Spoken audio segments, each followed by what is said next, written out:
Previously on Space Cadets. The space lectures began and the lies continued. Navigation, Aeronautics, Control and Specialist is NACAS.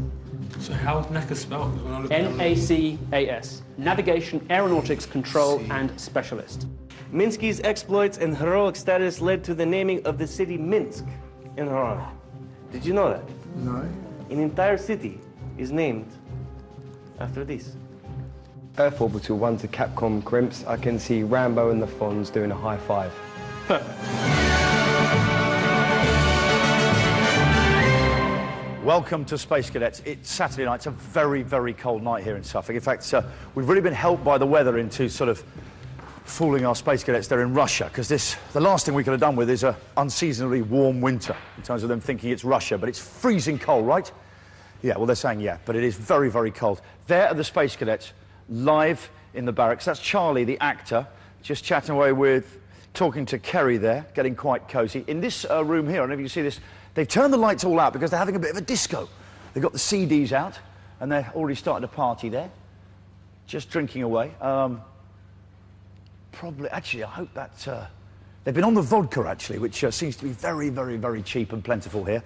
But Sarah Jane and Cheryl just getting down. My goodness, it's cold. OK, but who's going to make the cut to join the mission on the simulated shuttle that lurks just there behind this kind of corrugated iron wall that's been painted white, just to make it look a bit more showbiz?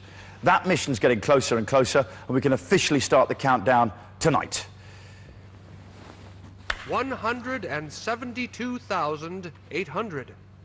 172,799. Yeah, for those of you who have difficulty converting seconds to some kind of meaningful time frame, liftoff is just 2 days away, Monday, and there are still plenty of hurdles to overcome if the mission is going to have half a chance of succeeding.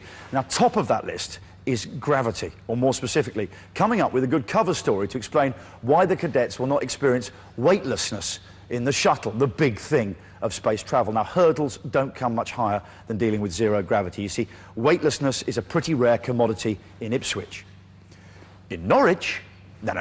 Anyway, how can you come up with a plausible explanation that's going to satisfy our cadets? Well, we spoke to some of the greatest minds in astrophysics, and they said, short of putting the cadets in metal suits and putting magnets all over your shuttle to create opposing magnetic fields, there was simply no overcoming Newton's basic rules of gravity. So it was looking like gravity was going to be our downfall. But then we remembered, hang on, this is Space Cadets.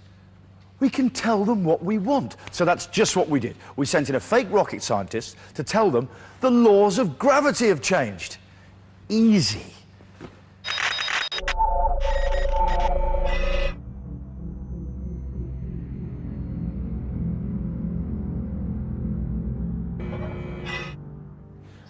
So this is kind of a rough drawing. Unfortunately, I can barely make out the outline here of the what you're calling Earth Orbiter 1. I know it more as Buran because that's what it sprang from. But we're calling it the artificial gravity generator. You may occasionally hear me reference anti-gravity generator because of my background. It's been so many years that I've been dealing with anti-gravity. Seems kind of odd suddenly to be trying to recreate it. As it states here, gravity is more than just a good idea. It's the law. The fact is that gravity is like just about anything else. Once you understand it, you can actually control it. So it can be overcome and it can be recreated. I think you could tell this group anything about space and they would believe you. I do honestly think you could. I would probably believe you. Is the AGGs compensate for a 30% reduction in gravity.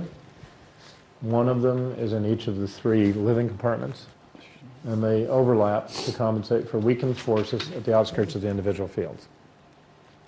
In this case, what we're doing is we're taking that through a shaft into a generator that will create a flux field, which is a magnetic field which will counteract the effects of lack or minimize gravity. We've just had our first lecture about our mission and everybody's absolutely buzzing. I think it's just sinking in exactly what's going to be happening, and we've had like the rundown of what's going to happen on the day when we take off, what's going to happen when we land, how quick the engine's going to be going, how the gravity works inside the ship, little bits about what we're going to be doing when we're up there. It's so exciting. It's just absolutely phenomenal. It's amazing. And as you've heard before, you're going to be experiencing maybe 70% or so of normal gravity. And the AGG is simply here not to give you full gravity, but more to augment what you do have. So it's more of a comfort level thing than anything. Today, I guess we had our first major theoretical lie in the lectures. The whole gravity talk. Everyone just sat like this. Yep. So that's how they counteract weightlessness with the anti-gravity generators, 3 of them. Everyone bought the gravity thing so wholesale. I swear you could have said that the anti-gravity generators were run by miniaturized hamsters on nano wheels. Yeah, bring it on. Whatever you've got, we'll believe. You got that, kids? There will be 3 artificial gravity generators, 1 in each compartment of the shuttle. Now, Charlie suggested that the artificial gravity generators would be powered by hamsters. Of course, this is nonsense. Everyone knows for artificial gravity generators, it's gerbils. Hamsters is water purifiers. Basic stuff. So having swallowed the gravity light, it was back to the barracks, where at least 1 member of the team was, I'm sad to tell you, struggling with his homework. Following the lectures, some cadets have chosen to spend their spare time revising. Name the partners that are involved in the International Space Station. Russia, USA, China, Canada. No, Japan. Canada. Who's winning? I'm not a bookworm, and I've just discovered today that I can't. I'm doing it. Don't worry about it. I'm going to try and learn as best I can, but I'm here to have fun. I'm going to relax. I know I'm never going to be a rocket scientist or a brain surgeon, but I want to be an astronaut. It's like, should I fucking revise so much to a point where I'm just constantly not enjoying myself? Or is this supposed to be fun? It's supposed to be a holiday where I go up into space. It's a TV programme. There ain't much fun watching people studying. Hang on, quick, stop making the tea, quick, get in there. Quick, look, Billy's passed a pen to Paul. Boring. I'm doing all the breathing techniques. I'm doing everything that I need to do physically, but I don't. Hopefully, I'm not going to control the spacecraft, and I'm not going to press any buttons that I need to. Fair enough, I need to be safe, but I think they'll have measures for that, won't they? Because anybody who comes wants to go to space, they're not going to be wanting to. They want to be relaxing, they want to see around, they don't want to be pressing buttons. Oh, look, quick, press GO2, or, I don't think they want that. Go on, you can do this! Go on! Yes! Sorry about that, we were just watching this amazing bit of footage where Billy passes a pen to Paul. It was incredible. I think it was a biro, it might have been a rollerball. Was it rollerball? It's felt. It was a fibre, was it felt tip? Fibre tip? Felt tip, okay. After the break, the cadets meet the 2 men central to their bogus mission, their bogus pilots, or to give them their technical titles, actors. Has the tea scene started, lads? Because I'm really looking forward to this. This is going to be a belter, isn't it? These are the guys who are going to be flying with you. Cosmonaut Yevgeny Ivanovich and cosmonaut Drew Dawson. These guys are the best of the best.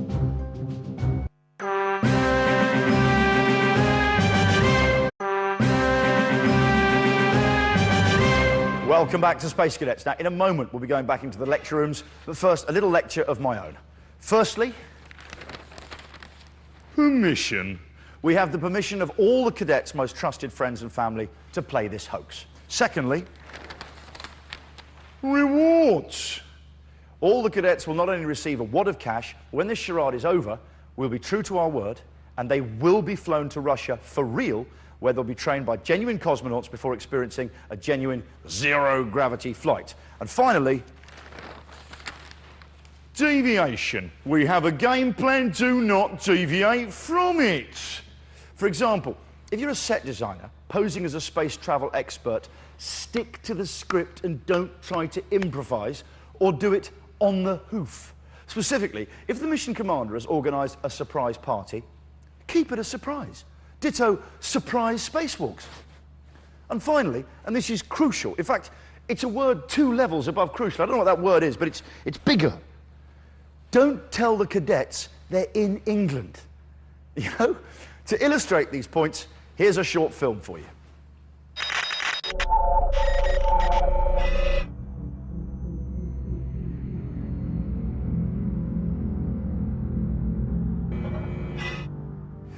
Hi, how are y'all doing? Good.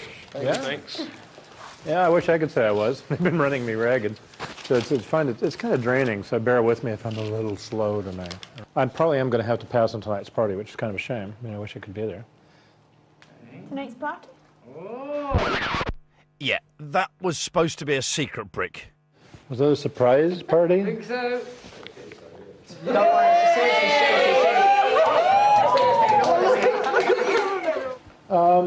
Has anyone mentioned the language? No. Oh, interesting. Okay, good. I nearly forgot to tell you about that. Anything that's important to the mission overall is done in English. And that's true even on the suits that you're going to be wearing when you do your EVA walk. Are we actually going to be doing a spacewalk? Did they blow something else? I've not been told about that. Possibly. Good God, I didn't get the memo. Good, that's 2 secrets out of the window, Brick. Why don't you just tell them we're in England? Now, the most famous example of creating artificial gravity, perhaps, is 2001: Space Odyssey. Pretty amazing what they did, but it looked cool on film, and in this case, in the movie, they did it by building a giant wheel on a stage somewhere in Hollywood. It wasn't in Hollywood, it was in the UK. It was at Boreham Wood. Was it? Right you are. That's right, most of the film was filmed Most of the film was filmed in the UK. Yeah, when you say here, yeah, you mean Russia.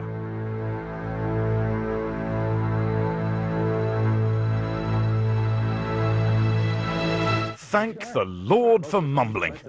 Not one of the cadets noticed. We got away with it. This time.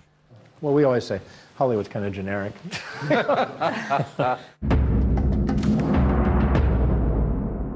Yeah, try and stop that car, yeah? Brilliant. Brick, deviation price. Fantastic set designer, but if you have a cat that needs to be kept in a bag, Brick is not your man. OK, back again to the lecture hall where it was time for the cadets to meet their pilots for the very first time. Again. Thanks, Brick. Or as they say in America, good job. The launch date for Earth Orbiter 1 is drawing nearer and nearer. Your training wouldn't be complete without meeting the most important components of any spacecraft. Your pilots. These are the guys who are going to be flying with you, or with some of you, very soon. Cosmonaut Yevgeny Ivanovich and cosmonaut Drew Dawson. Yevgeny here is going to be your flight commander. After a distinguished career in the Russian Air Force, Yevgeny was chosen to join the Gagarin Cosmonaut Training Center at Star City. He then went on to complete 4 successful missions for the Russian space program, twice visiting the International Space Station. Yevgeny joined Star in 2004. He's been instrumental in testing and developing Earth Orbiter 1 and has flown numerous test missions. Drew, you started Seattle, yeah? Yeah, from Seattle. Okay. His history. After flying jets for the US Navy, Drew was selected by NASA for astronaut training. He went on to complete 3 missions and has also stayed on the International Space Station before joining us here at Star. These guys are the best of the best. You will be in very, very safe hands. Now, with such distinguished company, I decided it was a good excuse for a party.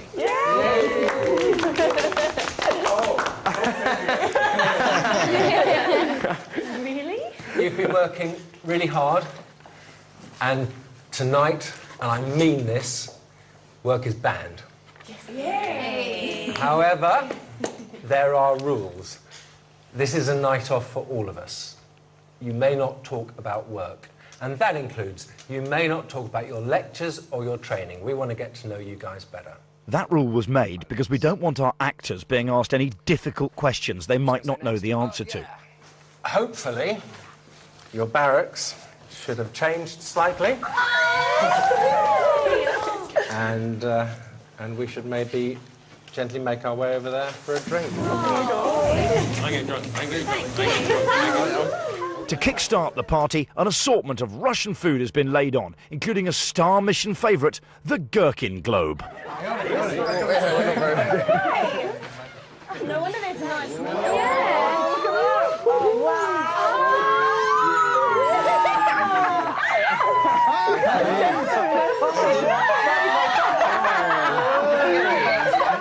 The cadets head straight to the bedroom to get changed. Woo! Look at the girls dressing up nice. Leaving the fake pilots, fake staff and fake mission commander to potter around. Awkwardly. Yeah. So that's just going to put me right off there. What? Like that, somebody is drawn a funny line. You see? So it looks like he is. He looks like he's. It's funny, no? Rainy, your hair looks nice. Who did it for you? Oh yeah, it was me. Lovely. How good is Rainy? You've got a mirror in here. Can I just put my... I wish I had a smaller top on, like something less woolly, but I don't have anything with me. With everyone ready, Star's fitness trainer, Val, leads the group in a traditional Russian toast of apple vodka. The first toast is always in Russia for we meet each other, hopefully we'll become friends, and whatever you're looking for to achieve, I wish you to achieve it with my help. And what you got to do, breathe out half of the length. Yeah? Breathe out. Take it in. Yeah, I'll show you.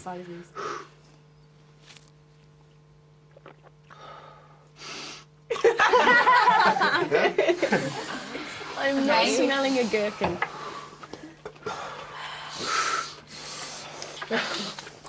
Huh? What a pink, come on. There you go. Good? I'm not sure I got it right. Can I try again? Isn't that the best apple? Right, girls. With the drinking session underway, it's not long before the cadets completely ignore the not talking about work rule and start digging the actors for information. I want this to work. Will you be knocking them out one a week? Like one a week or one a month? How often do you expect it? Like each journey. Each trip? Each trip. How often will they be? How regular will? I mean, we can turn the orbiter around in 8 hours. So we got a pretty good operational tempo for. Richard Branson's been there for a couple of hours, isn't he? Richard Branson. Yeah, I mean, to tell you the truth, I've had my head so far deep in this thing, I don't know what he's doing. Mission Commander James has been cornered by Paul. But you know what? Obviously you've got to sit. This is your baby, isn't it? Really, yours and Serge's. So you're not going to just get it on the road and then leave it. You're going to try and see it out. You probably get hooked to it. But right, don't take this the wrong way. Don't honestly take this the wrong way. You're almost like a glorified travel agent in a way, aren't you? Do you know what I mean? I might become one, yeah. Haven't been up till now. Have, like poses and stuff. But obviously with more qualifications and better jet skills. Yeah, we'll forget that, but, you know, I mean, that doesn't really matter. You know, I'm in a position of, not power, but, you know, I really can, you know... Do you know what impressed me? When you said you had unlimited resources, you know, you had... Well, I haven't got unlimited resources, but I've got big resources. Yeah. No, that's good. You try. You never try anything like it.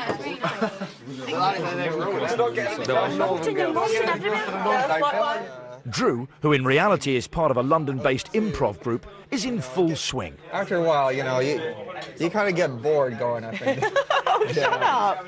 you know, it's another day at the office. I'm going to International Space Station today, you know. I'll tell you, I spent 130 days on the International Space Station. And around day 90, it gets to be a bit the same, you know. Yevgeny is actually a British actor called Alex, whose last job was playing a public schoolboy in the Inspector Linley mysteries. Paul puts his knowledge of Russian to the test. You speak Russian? Only words, only what we learn from Val. Давай. Давай, давай is thank you, isn't it? No, спасибо is thank you. Спасибо. Spasiba, yeah. Spasiba, да. Spasiba. Meanwhile, Drew's finding that all the ladies love a cosmonaut. So, you ladies, you're going to have to forgive me. I'm trying to work hard on this. So it's Sarah Jane, twice the name. Sarah Jane. Sarah Jane, okay. Guess. It's an interesting name. True. Begins with a K. Karen. Carrie. Carrie. So close, so close. And rainy. Yeah, like the weather. Like the weather. Yeah. Like the weather in Seattle. Yeah. I'll tell you something. In all my days in space, I've tried to look down on Seattle, my hometown, and I've seen it twice because it rains so much there. Really? What is your name? Ryan. Ryan. Evgeny. Evgeny. Nice to meet you. Pleasure. What? Can you imagine him in a space helmet? No. In a helmet? Yeah. I thought he was already wearing a helmet. Sorry about this, I found a leftover sausage roll from the mission commander's party. Wow, what's this? Good Lord! It's the mission commander's moustache! Quick, someone get to this before his cover's blown. That'll blow his cover. Thanks very much. Quickly, quickly. OK, time for another break. And when we come back, the cadets go back to basics with a revision course in toilet training. Don't go away. My air pipe is blocked. Excellent.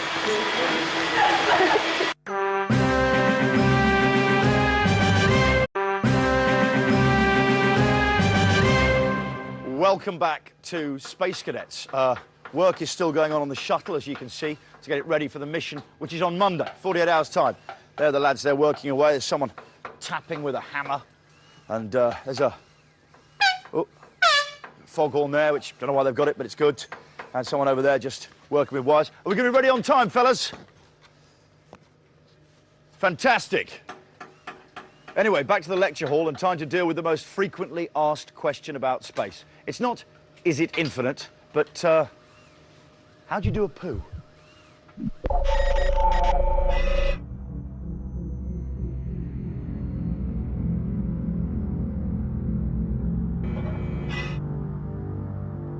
Actress Mel is playing the part of Dr. Alex John, an expert in space hygiene. She gets straight down to tackling the question everyone wants answered. How do you go to the toilet in space? The shuttle bathroom. Now, I'll show you how to use this in a minute. And you may think it seems a bit primitive and a bit small, but you got to remember, in the early days of space exploration, they didn't really have much at all. In fact, the first mission, when Alan Shepard went up with Mercury, they actually hadn't planned on him being up there for more than 2 hours, so they'd made no provisions at all. So they'd strapped him in, he's in his suit, and he's strapped in on his back, and then the weather closed up, and they couldn't send him up. And so he's lying on his back, and they're waiting for the weather, and they're waiting for the weather, and it was about 4 or 5 hours, and he radios in going, "Houston, I've got a problem. I really need to pee." And Houston said, "You know, we're sorry, we've got this multi-million-dollar project here. We can't unstrap you. As soon as the weather clears, you're up. This is the only window." So he's waiting, and suddenly all of his biomonitors went dead. And so Houston goes, oh my God, what's wrong?" You know, and they're rating him, "Alan, are you okay? Are you okay?" And he said, "I had to go." And because he was on his back, when he peed in his suit, all of the urine had gone on his back and shorted out all of the bio-equipment. So they didn't have any way to read him at all. And then the weather cleared and they sent him up, so he actually circled the Earth a couple of times in a spacesuit full of his own piss. So, big lad, people. It could be much worse. After that, of course, they realized the need to do something. They developed these for men. Anyone want to try it on? It's an authentic, genuine reproduction of the original kind of urination devices. William, there you go. Here we go. Basically works like a dance belt or something. Yeah, I've had one of these before. I won't ask what kind of clubs you frequent. Right, legs go through that bit, do they? Legs go through there, yeah. What? Just through. The front bit. So, yeah, so your legs go through there and there, and that goes around the back side. It's just like a jock strap. Yeah, basically. There you go. Nice. Just snap you on the back there. Cheeky. And your tackle goes in there, and that goes under your suit. There you go. Ready for space. That's it. That's what I do. Excellent. So this represents an enormous leap from what we were originally having to deal with. This is what the actual onboard toilet looks like. Yeah, this is a mock-up just to give you an idea of the dimensions so you can get used to using it. Basically, you're going to be washing, defecating, urinating, and getting your drinking water in one little area, because that's where all the pipes come through. If the toilet gets blocked, we can't send a plumber in. It's space. So our cadets will be limited on the amount of toilet paper they can use. 3 sheets for a number 1, 6 for a number 2. The toilet also comes fitted with a seat belt. Turbulence can be a big problem in space. When you're on the toilet, make sure you strap yourself in, yeah? We never know when there's going to be some kind of a problem, and the last thing we want is you suddenly getting jolted off the toilet when you're in the middle, yeah? So there's two foot straps on the floor, and there's a waist strap, works just like an airplane seat belt, goes around your waist, yeah? You do your job. No more than 3 or 6 sheets, yeah? If you've been very antisocial when you're in there, if you've stunk the place up, try to leave the blind down and kind of hang out in there as long as you can, just for everyone's comfort, yeah? So, who wants to have a go? But we've got to take you through it all just to make sure, yeah? Chick, there you go. That's already up. Oh.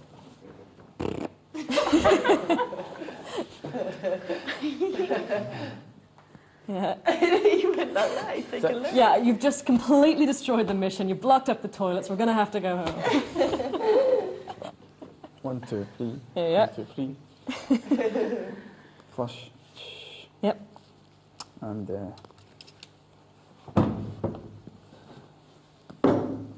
You have not washed your hands. You filthy, filthy creature. wash after flush. Wash after you flush. It's possible that a pin Wash after flush. Any ideas what happens if someone needs to excrete some odours? We suck it up, wouldn't we? Yeah. Seal off their spacesuits so it doesn't chuck them in the toilet. Eject them, yes, forcibly put them in the toilet. Yeah, absolutely, because it will permeate the entire craft very quickly. So if there's any kind of serious issues, you know, you'll have to have a word. Are there any smells that people just cannot stand? Andrew? No. What's that? I can't stand you neither, though. Okay, so you can't stand each other. Anything else? Everyone's got a few things that really annoy them, yeah, and because it's such a small space, those smells will be magnified, yeah? The cadets go back to barracks after their lecture. Dr. Alex seems to have had quite an effect on them. A nice bit of cake for you. She's a breath of fresh air, isn't she? A nice bit of wank in space, are you, Charlie? Yeah, I don't. Can you believe we just had a lesson on how to use a loo? We need it. It's so weird, though. We needed it. But it's so strange to go through that, to actually go through it. All over the thing. Of course, they've got to show us everything, but it's so strange to have someone to tell you this is how you use your toilet. You know what I mean? Something you do like every day. Where is my book?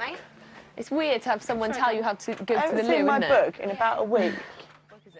Andrew didn't find the lecture quite as entertaining. In fact, he had a serious sense of humour failure. Are there any smells that people just cannot stand? Andrew? No. What's that? I can't stand you neither, though. Okay, so you can't stand each other. Anything else? While our actor Rainey seems to have forgotten all about this little ruckus, Andrew is still sulking in the bedroom. Hey, you and Rainey had a little...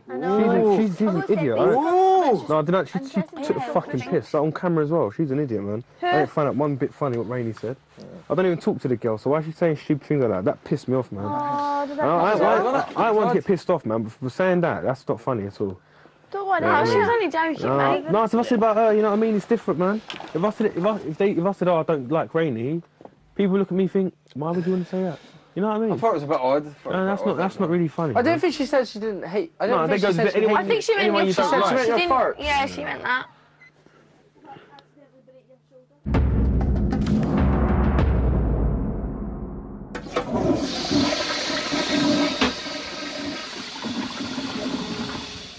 Yeah, I'll give it a couple of light years if I was you.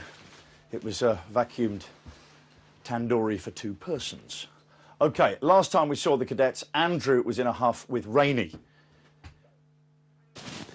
Sorry for snapping at you in the lecture. No, that was a joke. That was me. My sense of humour went out the window. Sorry. No, that's okay. But you do know that it was a joke. Yeah, to definitely. You. Yeah. I was just being a bit stupid. Just because you fart, all the boys fart a lot. So yeah, I know. It's unhygienic. No, sorry, darling. No, that's okay. Yeah. We all have moments of. I know silliness sometimes. Testiness. It does. I know. It's just okay. So don't worry about it. It's cool.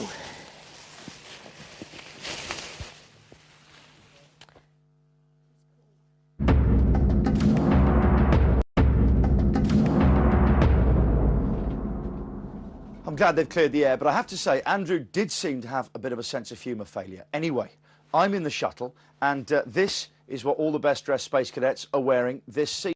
This is a genuine spacesuit. It was 2 years ago. This was in the Mir spacecraft going round and round the world in orbit. It's £100,000 brand new, 20,000 we got them second hand. Heat protection, 250 degrees C. 250 degrees C this can take. Cold protection, minus 153. But the thing for me that gives it that real ring of authenticity is the fact that it absolutely stinks of piss. Really does. OK, let's take a look. Let's have a look at their... Today's lecture is all about the suits that the cadets will be wearing for the mission. The orange LOL lift-off or landing suit is worn for lift-off and landing, while the white EVA suit, that's extravehicular activity, is designed for the actual spacewalks. These are the genuine article worn by Russian cosmonauts. The EVA suit alone is worth £20,000. Good morning. Morning. Wow. If I were in your shoes and I saw those standing over there, I wouldn't be able to resist the temptation to go over and take a look at them. So feel free to walk up to them and take a look. Ah, wait a minute. What did I tell you about touching stuff? You say they're not sexy at all. Okay, in this case, you can touch them to your heart's content. Basically, these are the 2 suits that we're going to be talking about in this morning's lecture. All right, so go ahead and have a seat. You'll have plenty of opportunity to play with that. Stop with the pressure now. Brick starts by showing the cadets an important component of their spacesuit, the maximum absorption garment, or adult nappy. Just like real cosmonauts, our cadets will have to wear one of these on launch when they're strapped into the cockpit. You'll see that we pour virtually the whole can in here with any luck at all. And we can keep going and going.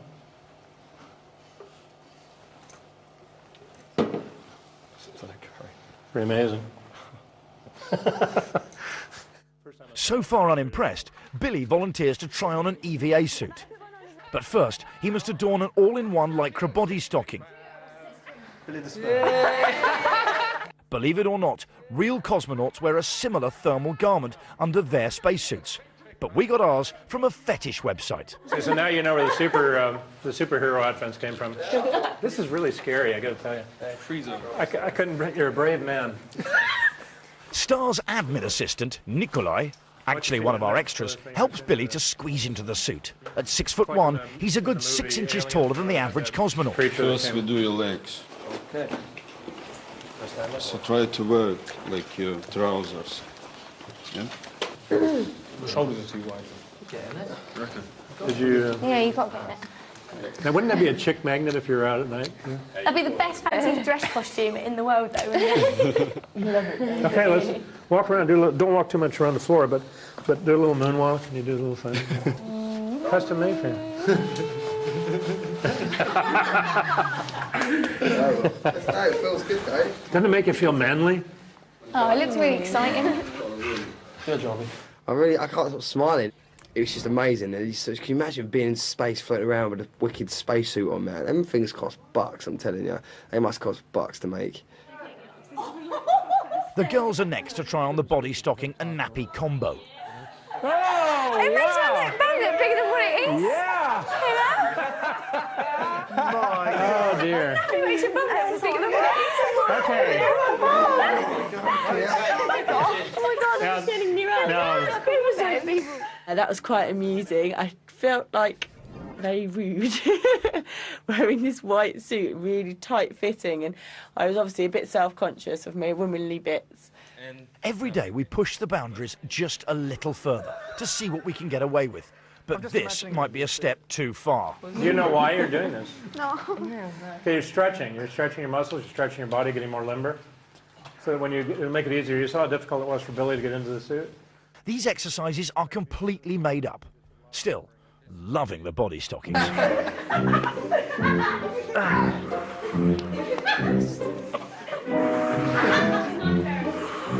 Bring your knees into your chest. Not that much. Okay, bring it and start roll. I want your back. Hold on, stop. Your back to be so round, so you're not gonna experience that doom doom. Yeah, it's nice to be if you start breathing.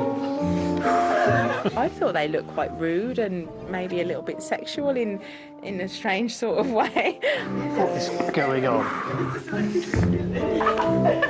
I'm sure that they're just like making them up just so they can laugh at us at a later date. We should have called each other before going out. I can't believe you're wearing this. I said I was going to wear the white. Specifically that I love this. As the real EVA suits are way too expensive for the cadets to muck about with, we provided them with our own version of a pressurised suit. Courtesy of the art department, it's a chemical cleaning suit attached to a leaf blower. Brick tests them on spacewalk hand signals. Signal number 1, all okay. Yeah, either. That's fine. Keep moving. Pull her up. Okay. Looks all cool, doesn't it? Signal number 2, my air pipe is blocked. My air pipe is blocked. Excellent. Okay. And number 3, I have a problem. Gotcha. Okay. And last, I have a problem. It was funny to see everyone else all blown up, bouncing around, doing all the different signs and things. It was quite fun. So that was every piece of equipment tested. Well, almost. Ryan decides to try out his nappy. I wanted to pee my pants, see what it's like. Oh, just to see what it feels like, yeah. There's a toilet outside. Ryan peeing in his nappy. Why? I want to watch Ryan go wee. Gonna make him wee, I don't know why. There you go, mate, knock yourself out. That's it, now close your eyes and think of the ocean. Come on, there we go. Just go for your boxes, man, throw them away. There we go, there he goes. No That's way. better. Are you going? I was busting out of the arm. It's not happening.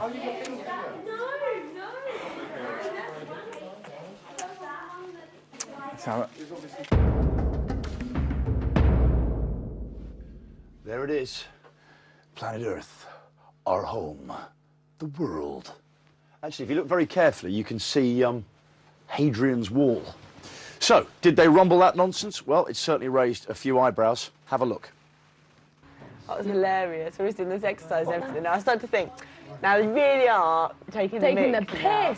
They were doing that for a laugh, I bet you anything. I suppose you do have to limber up before you get in the suits, though. Would you have a warm-up like this? And exercise. Exercise. It just doesn't happen, Everyone does could see it? your underwear as well, and I was like... I know, you look practically naked in it. I know. Might as well be naked in a nappy. You have to wear the white one because that allows you easy entry into the other suit. Orange one. That's why you have to wear So orange them. one mustn't be very nice on your skin or whatever. Yeah, and also be hard to get in, rough and hard to get in. Be awful. General purpose computers on to manual override. Amazing. One of our actors actually doing something to help the mission rather than sabotage it. Time for another break. When we come back, disturbing scenes back in the barracks with a nasty outbreak of, well, it's catching, I think, diarrhea. That's verbal diarrhea. Niet! Niet! Paul French shall never go to space!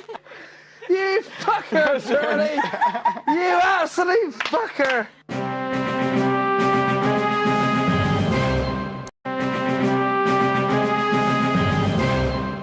welcome back to Space Cadets. There they all are. The dancing's ended. They've taken the CDs off. Actually, the girls got involved in what we call in South London the mapuka, or forbidden dance, and things broke down. But there's Billy just chatting to Cheryl. But it's a good scene there. On Monday, 3 of the genuine cadets and one of our undercover actors will be selected for the mission. They will embark on the journey of a lifetime from those barracks there to the old hangar there, where, if all goes well, they'll remain for 5 days in a sort of wobbly, state-of-the-art crate thing in front of a giant TV screen being blasted by these big speaker monitors trying to replicate the sound of these afterburners. Yep, space travel, a truly magical thing. So no wonder the Space Cadets are exploring, I guess, their poetic side. Yeah. Paul has spent the last couple of hours turning his creative mind to poetry. He kills me. Sorry, mate. Poem for you. Oh, poem. Oh, right, is that what you're doing? Oh, I am. Do you write a poem? I like writing poems. 12 new faces to the telly screen, given one mission, a gift, a lifelong dream. Envy all around the world, but for us, the lucky 12. Trained up to the highest point, for 4 in space they'll delve. No one knows what to expect, for Britain we are the first. Being ourselves have got us here, and all from different turfs. When the day comes and the lucky have been chosen, it's because of their mind, heart and strengths. The time will tell for those lucky astronauts when the shuttle blasts off on the 10th.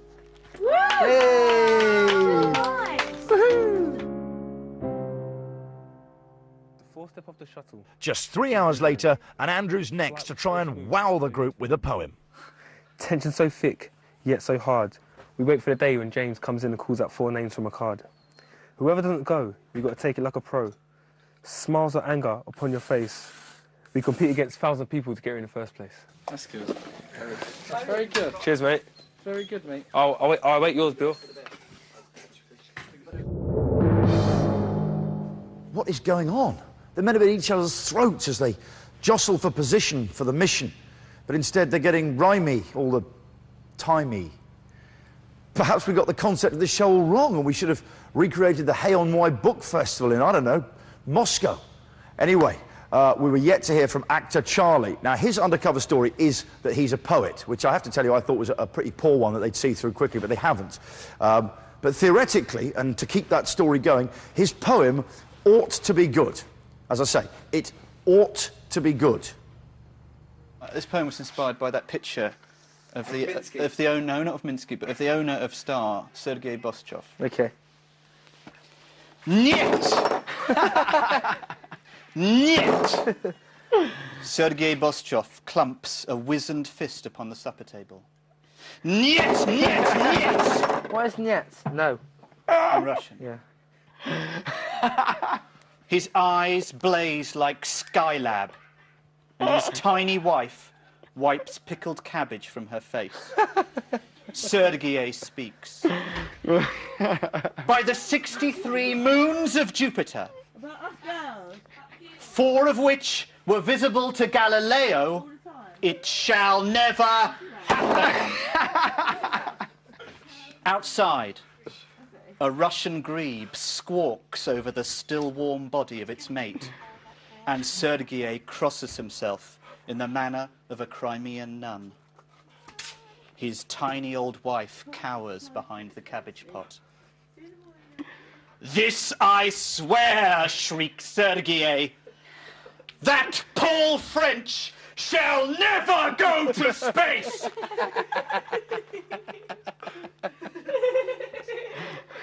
You fucker, Charlie! You absolute fucker! Hold it back, mate. Hold it back. Hold it back.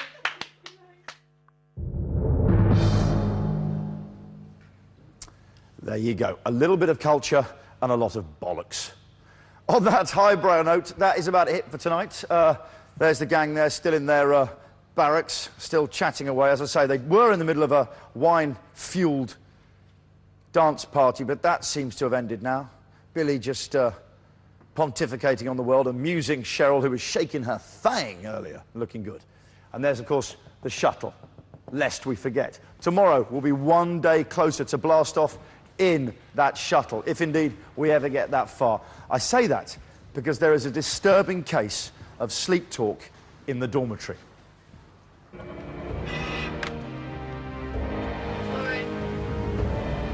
They're not forward.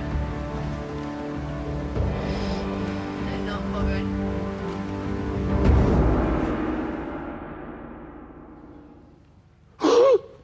Have we been rumbled? Find out tomorrow on Space Cadets. If you're a Space Cadet junkie already, you can go to E4, where Alex Zane presents a superb show covering all the ins and outs of life in the barracks and here in Russia. Thanks for joining us. Good night. So Johnny and the troops back tomorrow from 9. As Johnny said, E4 now for behind-the-scenes gossip, the satellite show starting over there in just a sec. Wherever you are, you can watch the latest highlight clips from Space Cadets on your mobile. Text MOBILE to 83188 and get a link to the Channel 4 mobile site. Next here, will egos collide? David Essex, Shawadi Wadi and members of Slade all back to former supergroup and get this year's Christmas #1.